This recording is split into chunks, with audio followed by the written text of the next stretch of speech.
Untuk mengurangi nyeri pada tumit kaki, sangat disarankan untuk mengkonsumsi bahan-bahan makanan seperti kunyit, jahe, karena kunyit jahe banyak mengandung antioksidan atau antiinflamasi. Dan juga sangat disarankan untuk mengkonsumsi bahan-bahan makanan yang tinggi antioksidan seperti buah-buahan dan sayur-sayuran. Juga sangat disarankan untuk mengkonsumsi contohnya seperti minyak zaitun dan biji rami.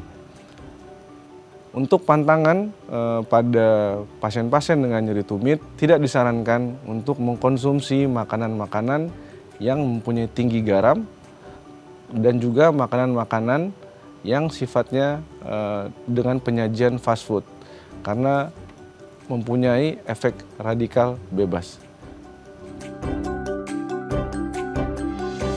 Ya pemirsa, kembali lagi bersama kami di Bincang Sehati. Kali ini kita akan bahas topik utama kita tentang mengenali penyebab nyeri pada tumit. Nah, untuk pemirsa di rumah yang mungkin punya pertanyaan terkait tema kita hari ini, boleh menelpon kami di 0212903244 atau DM ke Instagram kami di @bincangsehati.itv. Kita lanjut lagi dengan dokter kita hari ini, Dr. Anggi Hali Anastasius MKet Search SPOT, spesialis ortopedi dan traumatologi dari Rumah Sakit Murni Teguh Pejaten. Oke dok, kita bahas tentang nyeri tumit atau ini yang disebut plantar fasciitis begitu ya dok? Ya, pada secara umumnya memang kita secara medis itu terminologinya adalah plantar fasciitis. Oke. Yang paling seringnya. Jadi nyeri pada tumit ini yang paling sering plantar fasciitis, tapi sebenarnya bisa ada penyakit lain juga? Bentukannya atau semua penyakit atau nyeri pada tumit sudah pasti plantar fasciitis? Biasanya dari beberapa jurnal itu menyatakan bahwa pasien dengan diagnosa plantar fasciitis terkadang disertai dengan penyakit-penyakit sistemik metabolik yang lain. Seperti tadi saya sebutkan contohnya pada pasien dengan diabetes atau penyakit gula atau hiperkolesterol atau ada gangguan ginjal, biasanya kadang ikut serta kita diagnosa juga dengan penyakit plantar fasciitis ini. Oke, sekarang kita kenalan dulu nih sama si plantar fasciitis. Apa sih dok plantar fasciitis? Apa yang terjadi pada tumit seseorang ketika terkena plantar fasciitis? Jadi kalau kira-kira aja nih dari misalkan kita andaikan bahwa telapak tangan ini telapak kaki kita di bagian belakang. Ini berarti ya ini tumit ya dok ya? Jadi ada satu fascia namanya, itu sebuah jaringan ikat yang secara anatomi itu posisinya perlekatannya pas di belakang tumit dan dia melekat ke bagian kaki bawah depan. Nah, fungsi dari ini adalah melapisi dan sebagai proteksi juga. Nah, jadi plantar fasciitis itu terminologi untuk peradangan di jaringan ikat tersebut. Gitu. Jadi biasanya pasien datang dengan keluhan nyeri tumit, ya, kadang-kadang bisa menjalar juga ke bagian bawah kaki bagian depan, atau kadang bertambah nyeri juga jika posisi kaki depan itu agak ditekuk ke bagian atas. Begitu. Jadi gejala khasnya itu ya dok ya? Iya betul.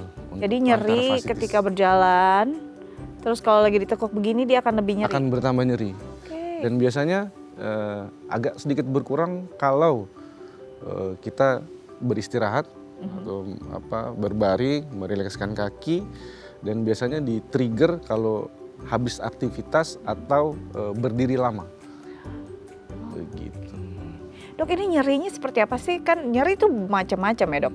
Nyeri nyut-nyutan, ada yang mungkin seperti tertusuk-tusuk jarum. Untuk plantar fasciitis ini seperti apa rasanya dok? Nyerinya bervariasi ya, tergantung dari seberapa lama pasien tersebut mengalami cedera tumitnya atau nyeri di tumitnya. Ada yang ringan, sedang sampai berat. Dia ada yang sifatnya terus-menerus, ada yang kadang hilang timbul, atau dia ringan-ringan saja tapi dengan bertambahnya aktivitas itu bisa bertambah. Contohnya yang tadi saya bilang, berdiri lama atau habis aktivitas berjalan atau bahkan lari. Nah, kadang berkurang waktu si pasien ini beristirahat atau sedikit merenggangkan kakinya. Oke. Gitu. Ini kan biasanya kalau nyeri suka ada waktunya dok. Yang paling favorit dia nih lebih nyeri pas malam lagi. Oh iya. Atau mungkin lebih nyeri saat bangun tidur. Seperti apa nih untuk plantar fasciitis? Kalau plantar fasciitis itu cenderungnya itu di pagi hari itu biasanya pasien mengeluhkan nyeri. Oh, apalagi pertama kali menapak kaki ya dok ya? Jadi waktu pagi hari dok kok rasanya seperti kaku dan nyeri gitu. Tapi nanti kalau si pasien ini sudah mulai sedikit meregang-regangkan kaki, ya kan, sudah mencoba menapak-napakan kakinya, sudah mulai berjalan, nah nanti situ baru nanti sudah agak sedikit rileks, nyerinya berkurang. Oke. Gitu. Tapi nanti kalau aktivitas lagi panjang, banyak naik turun tangga ya, atau si pasien ini atlet atau lagi habis olahraga makin sakit dia. Oke. Gitu. Karena tekanannya kan benturannya itu di telapak kaki bagian belakang itu terus menerus dan intens. Ini kan berarti ada peradangan ya dok ya, ada inflamasi. Biasanya kan kalau peradangan disertai dengan kemerahan dan segala macam. Nah untuk plantar fasciitis ini akan terlihat nggak dok dengan kasat mata? Nah, karena kalau secara anatominya itu di bagian belakang telapak kaki itu kan tebal. Kalau kita raba aja secara manual itu kalau kita pegang tebal. Lebih tebal memang kulit. Itu dari kulit, dia lapisan lemaknya agak sedikit relatif lebih tebal, baru ketemu si plantar fasciitis ini. Oh. Iya, jadi memang dia relatif tebal. Jadi kadang kalau nyerinya itu di dalam. Jadi tampak sekilas kalau di luar itu kita nggak bisa lihat langsung tanda-tanda peradangan itu seperti kemerahan atau bengkak. Tapi biasanya khasnya itu ditekan sedikit saja. Sudah nyeri sekali. Iya, dengan low pressure saja itu udah nyeri. Wow. Gitu. Bayang sampai nyeri tumit saya dok, bayangin. Itu memang jadi nggak kelihatan lagi ya dok ya. Kadang-kadang orang jadi suka denial, enggak dong ini cuma masalah-masalah hal yang lain, mungkin sistem metabolik saja gitu ya. Karena memang tidak terlihat bahwa itu merah ataupun bengkak begitu. Dari luar. Dok, ini biasanya ada yang lebih potensial nggak antara gender atau usia tertentu yang akan terkena plantar fasciitis, atau justru klasifikasinya lebih pada aktivitas yang dia lakukan? Jadi kadang nyeri tumit sendiri kan memang penyebabnya luas. Mulai dari sesuai dengan anatominya, bisa nyerinya pada kulitnya, pada tendonnya, fasianya, atau bahkan pada tulangnya. Yang sering kadang yang memperberat adalah kondisi di mana kadang pada pasien yang usianya relatif tua, contohnya di atas 50 tahun lah. Kita anggap kadang sudah ada kita bilangnya pengapuran. Kalau di medis itu kita bilangnya osteoartritis. Jadi kadang bertambah berat dengan adanya kadang pertumbuhan tulang-tulang, kita bilangnya spur, jadi gesekannya bertambah. Di spur itu letaknya dekat dengan si fascia tersebut, jadi sudah ada inflamasi dari fascianya ditambah dengan atau diperberat dengan adanya spurnya tersebut. Jadi gesekannya itu friksinya jauh lebih besar. Jadi kadang pasien di atas 50 tahun dengan kita diagnosa juga dengan pengapuran, nah itu biasanya relatif lebih sering terkena. Dan lebih berat juga pasti kondisinya ya dok ya? Oke, karena memang sudah makin usia lanjut, udah banyak nih ya rentetan masalah kesehatannya. Baik, nanti kita lanjut lagi dok, makin seru perbincangannya tapi usai jeda ya. Kita akan kembali lagi, karena itu pemirsa jangan kemana-mana, tetap bersama kami di Bincang Sehati.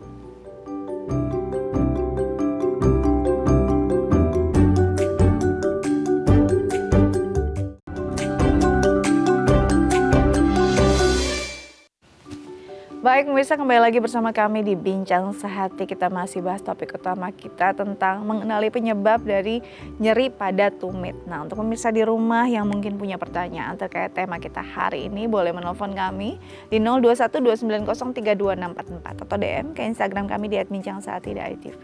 Kita lanjut lagi dengan dokter kita hari ini, Dr. Anggi Hali, Anastasius MKet, Search SPOT, spesialis ortopedi dan traumatologi dari Rumah Sakit Murni Teguh Pejaten. Oke, tadi kita bahas rasanya, gejalanya seperti apa. Nah, tapi kan kalau bisa jangan sampai ngerasain ya dok ya. Kita kenali penyebabnya nih sekarang. Penyebabnya biasanya apa sih dok? Kok bisa kita terkena kondisi demikian? Kan memang tumit itu ada di bawah, di telapak kaki. Sejatinya memang akan berfungsi untuk menopang tubuh kita lah ya dok ya. Tapi kenapa bisa ada peradangan di sana? Penyebabnya apa saja? Di secara medis itu penyebabnya banyak hal gitu. Tapi yang paling masuk itu adalah ada satu gesekan pada daerah tumit itu sendiri yang berlangsung lama dan dalam jangka waktu yang lama juga. Jadi stresor itu berulang-ulang terjadi pada tumit belakang dan terus-menerus. Jadi kadang penyakit nyeri tumit ini sendiri bukan satu penyakit yang langsung terjadi gitu, tapi lebih kepada relatif waktunya itu sudah lama. Jadi sudah seperti nyeri dulu hilang timbul, nyeri hilang timbul, terus aktivitas dibawa saja, dan nanti pada akhirnya nanti ada nyerinya tuh nanti sudah relatif nyerinya nyeri yang hebat gitu. Jadi sebenarnya pelan-pelan bisa aja Pelan-pelan, sudah mulai terasa betul. ya dok ya? Iya, Ini terjadi menahun karena aktivitas itu terus berulang begitu. betul. Nah ini berarti bisa terjadi dong pada atlet yang memang kan mungkin pelari dan segala macam, Iya, bisa jadi bisa betul, terjadi. betul. Jadi kayak contohnya kalau pada atlet pelari maraton, ya kan, itu ada faktor risiko juga gitu loh terjadi. Tapi sebenarnya jika dengan metode lari dengan ada Yang baik, pemanasan ya. yang terlebih dahulu, ya kan, itu biasanya sih bisa dicegah ke arah situ, begitu. Karena kan banyak yang tiba-tiba maraton juga kan Iya, sekarang. Nah itu yang berarti harus dipikirkan ya. Nah yang supportnya berarti alas kaki nih dok. Ketika Betul, kita menggunakan alas kaki yang tidak tepat gimana? jadi itu. Jadi penggunaan alas kaki itu yang betul adalah ya biasanya yang sesuai dengan bentuk anatomi kaki kita, Oke. ya kan. Walaupun ya saat ini kan belum semua bisa memakai hal tersebut, tapi secara umum ya jika misalkan pagi-pagi hari kita sebelum memulai aktivitas kita bisa melakukan peregangan di kaki kita, melemaskan, sehingga itu mengurangi risiko untuk terjadi. Terus kemudian pemakaian alas kaki yang teratur selama kita beraktivitas itu bisa mencegah. Oke, jadi itu di alas kaki ini harus benar-benar sesuai anatomi. Terus Iya, mungkin yang juga baik, tingkatnya yang kan ada yang keras banget kayak sepatu Iya. ya, tapi cantik gitu kita pakai. Ada juga yang mungkin enak empuk gitu ya, tapi kayaknya kurang oke lagi performanya. Ini sebenarnya better mana nih dok? Misalkan kalau kita punya sepatu yang memang cantik, apalagi untuk perempuan ya, mungkin tinggi haknya, ramping, otomatis nggak mungkin lah empuk-empuk banget gitu kan. Nah ini apakah perlu support sesuatu gitu di dalamnya Kita memang dianjurkan? untuk sepatu sendiri kita kan harusnya mengutamakan fungsinya. Iya. Nah, fungsinya biasanya sepatu yang relatif aman untuk tumit kaki adalah yang memiliki bantalan, Oke. ya, yang relatif empuk, jadi bisa ada menghambat benturan itu langsung, jadi tidak langsung. Kemudian biasanya tidak terlalu keras. Itu dia. Karena keras itu kan satu materi yang keras itu kalau kita taruh di tumit kaki kita itu ya dia juga ikut menekan langsung gitu. Jadi sebaiknya untuk penggunaan sepatu itu lebih dipikirkan ke cara fungsionalnya gitu.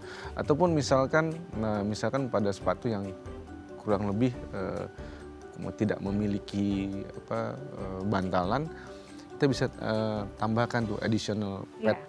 Jadi padnya itu ada yang memang di sepatunya ada, ataupun additional, jadi dia tambahan. Kita bisa beli lagi gitu Kita ya. taruh, jadi setiap kita pakai sepatu yang lain itu kita bisa masukkan padnya itu, jadi bisa digunakan terus-menerus. Nah, ini tips yang sangat penting nih, apalagi untuk kaum hawa ya. Kadang-kadang nggak apa-apa deh, beauty is pain gitu ya. Padahal itu bisa panjang tuh ya dok, masalahnya ketika tiap hari pakai high heels, posisinya bantalannya keras gitu ya, tidak ada bantalan yang empuknya, ini bisa jadi ada plantar fasciitis atau masalah yang lain bahkan ya. Iya, dan itu lebih mudah. Jadi kan kita bisa ganti sepatu, Ya, kita bisa pindah-pindah pasangin ya. aja itu padnya itu, Betul. bantalannya itu yang di belakang bagian tumit itu. Jadi kita mau pakai sepatu apa aja, misalkan kita ada sedia itu padnya. Gitu. Ya, penting nih tipsnya untuk kita. Oke, nah tadi kan dokter bilang bahwa sebenarnya ini kan menahun ya dok ya. Pelan-pelan bisa aja sudah di-spill sama tumit kita. Nggak baik nih, ada yang nggak bener nih gitu kan. Nah itu sebenarnya posisinya kapan? Berapa lama dok?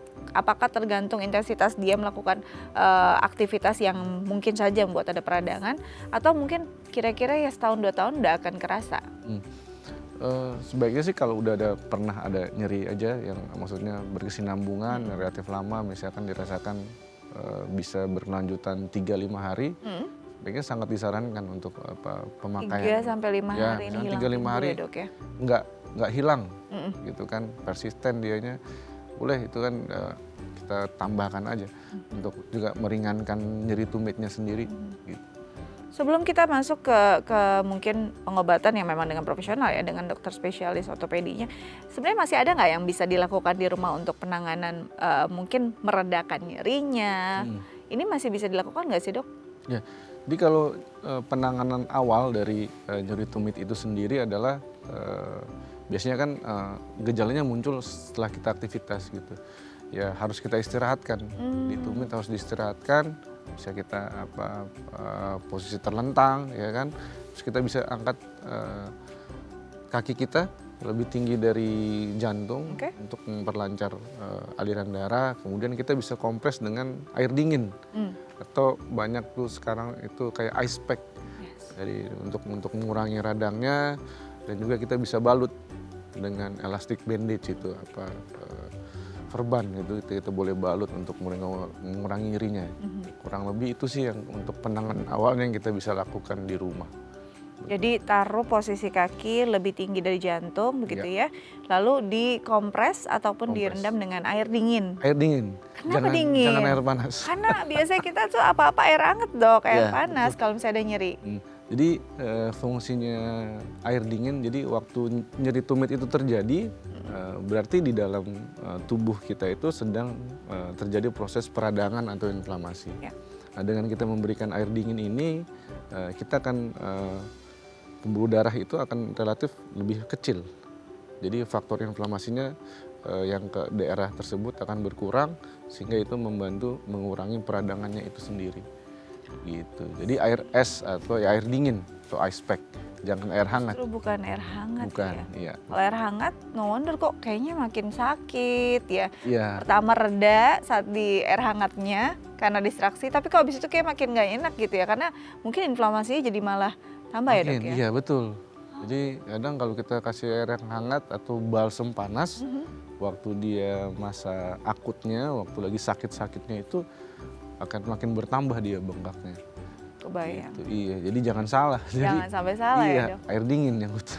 Kata tubuhnya, salah nih, salah treatment ya, malah jadi makin parah. Nah, kapan akhirnya kita udah lakukan tuh dok tadi, taruh kaki di atas lebih tinggi lah dari jantung, lalu dikasih perendaman atau mungkin dikompres air dingin atau mungkin ice pack-nya. Tapi nggak muncul nggak mereda gitu, malah muncul makin sering gitu kan. Betul. Berarti ini udah tanda alarm harus ke dokter spesialis berarti? Iya, jadi kalau ada nyeri berkelanjutan tidak hilang, apalagi kadang kalau sudah nyeri kan kadang kita inisiatif ya, beli obat, entah itu penghilangan rasa sakit gitu. Tidak hilang dengan pemberian obat, ya sebaiknya sangat disarankan untuk konsultasi ke dokter. Ya nanti di dokter itu kita berikan obat-obatan. Pertama itu kita berikan obat-obatan tentunya anti radang, anti inflamasi untuk mengurangi radang inflamasi itu sendiri. Terus kemudian banyak ada pilihan terapi yang lain. Dari mulai obat-obatan, kita lakukan fisioterapi, atau bahkan yang paling dengan kondisi yang sudah berat tidak hilang dengan obat-obatan atau dengan fisioterapi, kita bisa lanjutkan ke terapi operatif. Begitu. Ini untuk bisa tegak diagnosa ada plantar fasciitis kan, apakah hanya anamnesa saja di awal pemeriksaan mungkin fisiknya, atau ada pemeriksaan penunjang ya dok untuk bisa melihat? Begini, untuk yang awal-awal, untuk mendiagnosa satu plantar fasciitis mungkin kita hanya dengan wawancara dan pemeriksaan fisik mungkin sudah hampir bisa kita mendiagnosa pasien dengan plantar fasciitis. Dan memang mungkin ada pemeriksaan yang lain seperti kita foto ronsen untuk melihat apakah keadaan tulangnya itu terjadi pengapuran atau keadaan ada spur pada yang lain, itu yang bisa memperberat. Atau bahkan bisa juga dilakukan pemeriksaan lain seperti USG bisa juga begitu. Tapi untuk di awal gitu dari anamnesis dan kita wawancara dari pemeriksaan fisik itu kurang lebih kita sudah bisa mendiagnosa. Oke, berarti di awal yang bisa dilakukan adalah pengobatan untuk ininya dulu ya, mungkin oralnya ya dok ya? Ya. Itu yang bisa diberikan. Ini berapa lama biasanya? Biasanya disarankan untuk pertama itu 1 sampai 2 minggu untuk obat-obatan oralnya. Tapi kalau tidak berkurang ya kita bisa melakukan atau memilih terapi yang lain, namanya seperti di fisioterapi. Iya. Nanti dalam jangka waktu mungkin beberapa bulan ke depan nanti kita observasi apakah nyerinya berkurang. Kalau tidak berkurang ya kita bisa pikirkan terapi yang lain. Jadi kalau sudah 1-2 minggu dengan obat tidak ada perbaikan yang cukup signifikan, mungkin masuk ke terapi lain tadi fisioterapi ya. Atau bisa nanti kadang kita langsungkan injeksi juga.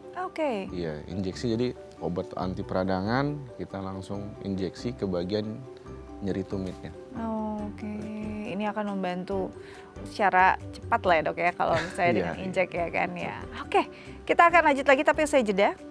Pemirsa jangan kemana-mana, tetap bersama kami di Bincang Sehati.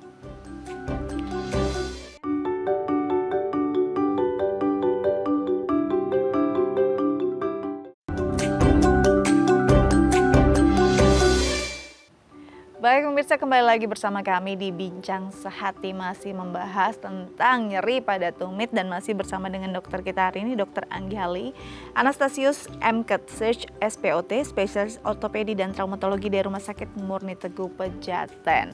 Dok, sepertinya sudah ada penelpon yang menunggu di line telepon, kita sapa terlebih dahulu ya. Halo, dengan siapa di mana?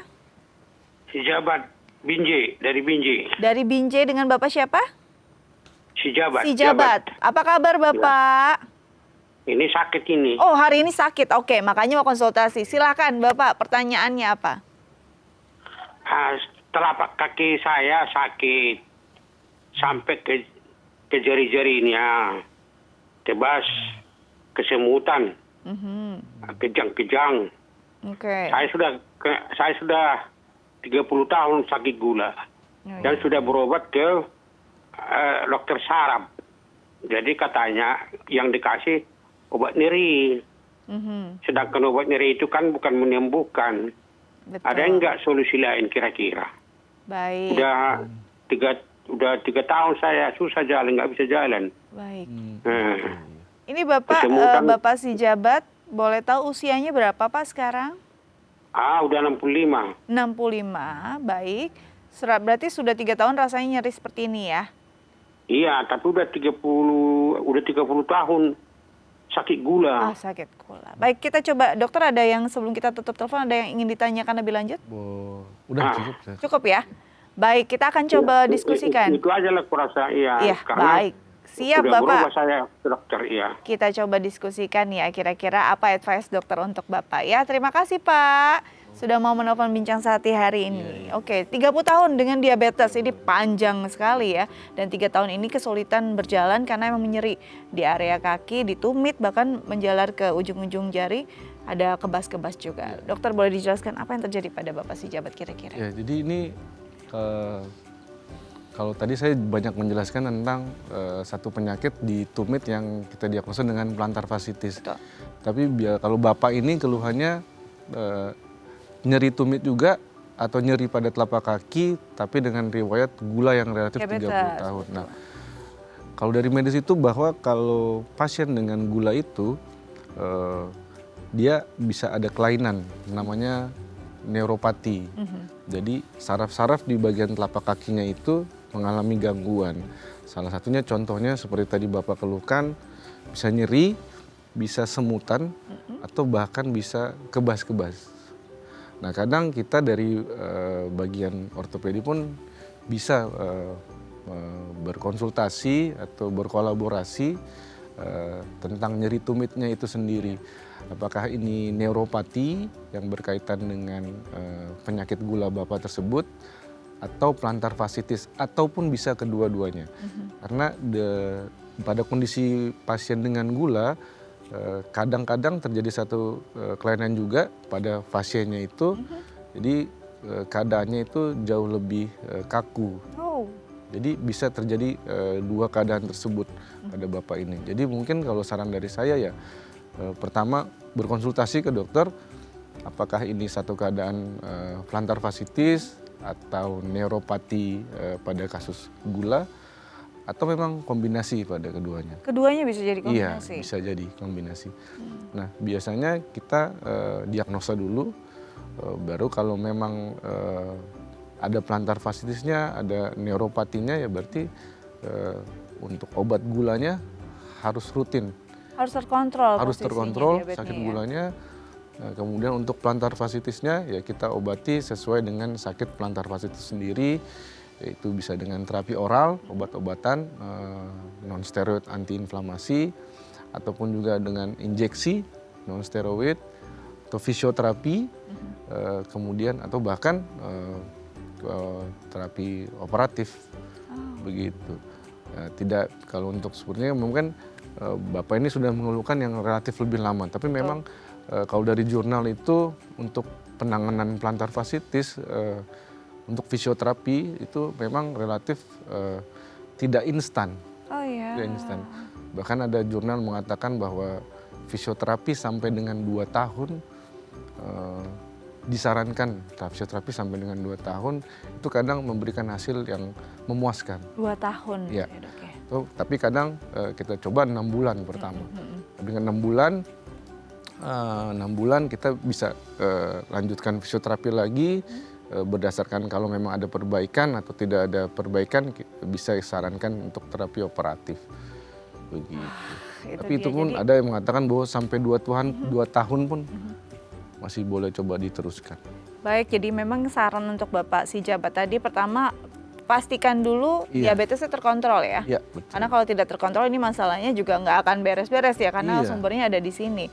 Lalu mungkin tadi ke spesialis saraf dan juga ortopedi kalau dibutuhkan untuk bisa membuat kondisinya lebih nyaman ya Dok ya. Karena 3 tahun kesulitan berjalan pastinya kualitas hidupnya juga sangat menurun. Dan Jadi berkolaborasi. betul, Ya, harus bersinergi ini satu ya. kondisi yang hanya plantar fasciitis atau neuropati karena sakit gulanya atau memang dua-duanya. Betul, karena kadang orang tuh kadang sekarang saya lagi sakitnya di daerah ini kok saya ke dokter yang ini aja. Kadang ternyata memang harus bersinergi ya Dok ya.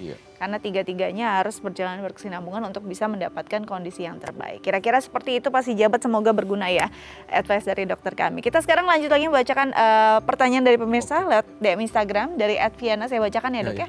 Dok, saya mengalami nyeri tumit dan kemungkinan besar plantar fasciitis. Setelah 1 minggu fisioterapi ultrasonik dan Caltrofen, mungkin terapi dengan Caltrofen ya, rasa sakitnya malah bertambah. Sebaiknya apa yang harus saya lakukan? Apakah melanjutkan pengobatan atau melanjutkan terapinya mungkin? Nah ini kadang-kadang memang suka ada after terapi, terutama terapi yang memang langsung berkenaan pada fisik, ada rasa tidak nyaman. Apa yang dialami oleh Mbak Viana menurut dokter seperti apa nih?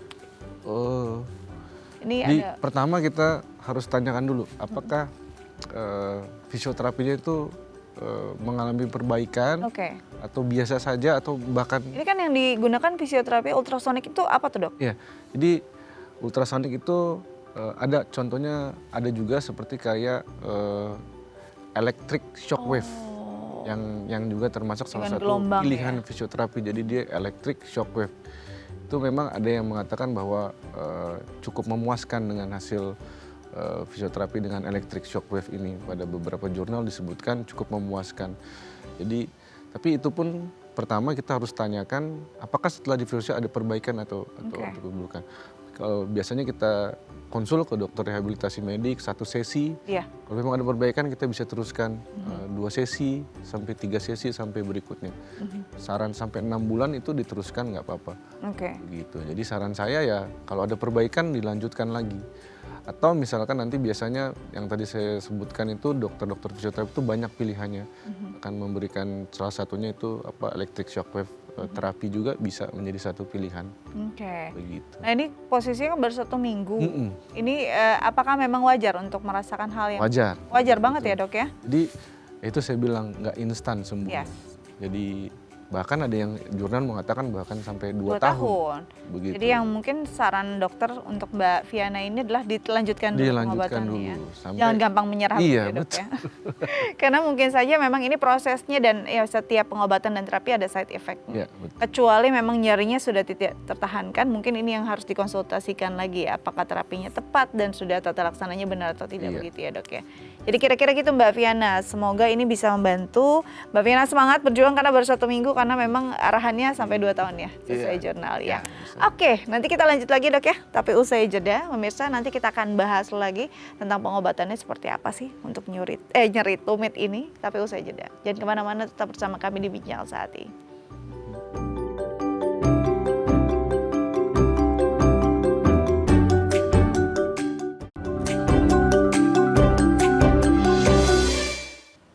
Baik pemirsa, kembali lagi bersama kami di Bincang Sehati, masih membahas tentang nyeri pada tumit dan masih bersama dengan dokter kita hari ini, Dr. Anggi Hali Anastasius MCAT Search SPOT, spesialis ortopedi dan traumatologi dari Rumah Sakit Murni Teguh Pejaten. Dok, kalau tadi kita berbincang di segmen sebelumnya juga ada beberapa yang berkonsultasi langsung. Kita ambil contoh Bapak si jabat ini kan memang ada diabetes gitu kan? Iya, betul. Nah itu berarti ada komorbid lain kan? Ya, Penyakit apa saja sih komorbid lain yang bisa membuat si plantar fasciitis ini muncul atau justru memperberat kondisinya? Iya. Tentunya penyakit sistemik yang sifatnya sistemik dan metabolik itu biasanya mempengaruhi, entah itu menyebabkan satu kondisi yang lain, nyeri di tumit, atau memang kondisi ini memperlama atau mempersulit sembuhnya satu penyakit plantar fasciitis ini. Contohnya seperti penyakit gula, sering diabetes, terus kemudian hiperkolesterol, atau gangguan ginjal, gagal ginjal. Itu 3 contoh-contoh penyakit yang itu akan memperberat juga kondisi memperberat ini ya, satu kondisi ini. Atau asam urat, tinggi asam urat bisa juga. Ya, betul. Jadi memang kalau sudah ada komorbid, komplikasinya akan lebih serius ya dok ya? Ya. Dan akan lebih berat kondisinya. Iya, betul. Ini juga berkaitan juga dengan bobot berat badan kita, Iya, karena kan betul. otomatis ditopang juga ya. Betul, betul. Jadi itu termasuk dalam faktor risiko. Jadi faktor risiko plantar fasciitis juga pada pasien yang obesitas dengan berat badan yang berlebih, sehingga menyebabkan tekanan pada telapak kaki itu sendiri sebagai penopang tubuh itu jadi lebih bobotnya jadi lebih besar, dia menahan berat badannya. Jadi itu merupakan faktor risiko juga terjadinya peradangan pada si plantar fascia ini. Begitu. Dok, kalau kita bicara tentang pengobatan pasti kita maunya bebas nyeri kan. Sudah minum obat, sudah diistirahatkan, terapi bahkan mungkin sudah dianjurkan 6 bulan sampai ke 2 tahun gitu. Tapi nggak baik-baik juga nih. Kondisi masih aja kayak gitu. Mau nggak mau harus berakhir di meja operasi kah? Kondisi seperti apa yang harus menyebabkan seorang pasien harus berhadapan dengan meja operasi untuk plantar fasciitis? Biasanya pilihannya itu kalau terapi-terapi konservatif atau biasanya kita bilang non operatif itu kita sudah coba selama 6 bulan, itu ada tempatnya atau ada indikasinya untuk dilakukan terapi operatif. Operatif sendiri dibagi menjadi 2, ada yang memang dia di open, maksudnya dioperasi, ataupun kalau di akhir-akhir ini zaman sekarang kan sudah ada terapi operasi dengan minimal invasif atau dengan endoskopi. Jadi kalau sudah 6 bulan nyerinya tidak berkurang atau bertambah berat, bisa ada pilihannya untuk dilakukan terapi operatif. Tapi kan dok, tadi kan di segmen awal kita sudah bahas juga tuh, di telapak kaki itu banyak banget saraf penting. Seorang tuh langsung pasti berpikir, ih ngeri banget kalau sampai ada tindakan invasif di sana. Kalau sarafnya kena gimana, nanti malah nggak bisa jalan. Udah langsung terpikirnya macam-macam tuh dok. Gimana dari pandangan dokter sendiri, tingkat keamanan dan side effect-nya? Memang salah satu komplikasinya itu, tapi kita sebagai medis itu kan sudah mempertimbangkan tentunya, ataupun dalam tindakan operatif kita sudah bisa meraba atau tahu bahwa anatomi yang berbahaya dalam melakukan operasi tersebut. Jadi ya kemungkinan untuk cederanya jauh lebih kecil lah. Walaupun tindakan operatif mempunyai komplikasi tersebut, tapi kalau dilakukan dengan prosedur yang baik, biasanya bisa meminimalkan komplikasi tersebut. Jadi nggak usah takut. Jadi nggak usah panik, parno ya kalau istilah bahasa sekarang ya dok.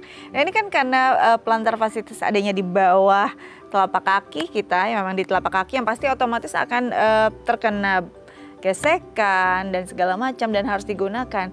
After operasi berapa lama dok baru boleh jalan dan bisa normal lagi? Perlu ada terapi dulu nggak sebelum berjalan secara normal? Ya, tentunya nanti ya sesuai dengan penyembuhan luka operasi pada umumnya itu kurang lebih 2 minggu.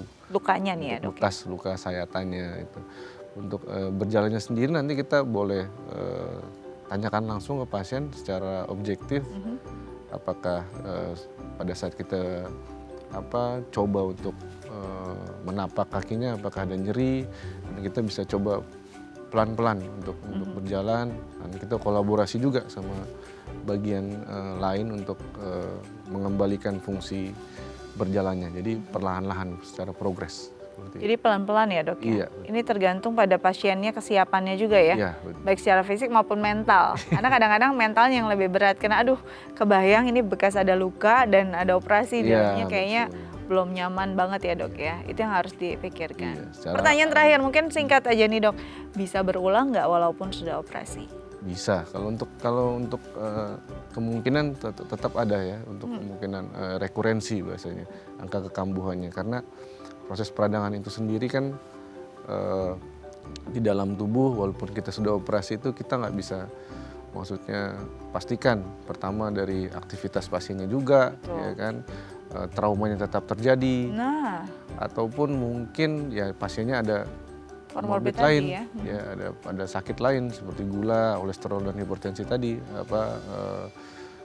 gagal ginjal, jadi bisa berulang, tentu ada kemungkinan tetap. Jadi bisa sekali berulang Iya. dengan kondisi yang mungkin traumanya akan terus terjadi karena mungkin aktivitasnya, karir profesinya menuntut demikian, atau mungkin komorbidnya tidak tertanggulangi, terkontrol dengan baik. Iya. Oke, dokter terima kasih banyak loh sudah hadir di sini, sudah membagikan banyak sekali edukasi untuk kita semua jadi lebih kenal lagi ya dengan plantar fasciitis, tapi jangan sampai mengalami ya dok. Iya, jangan. Thank you dok, tetap jaga kesehatan agar terus bisa menginspirasi ya. Baik pemirsa, itu dia tips dari dokter kami, semoga berguna untuk Anda, untuk menjaga kesehatan Anda dan orang-orang yang Anda sayangi.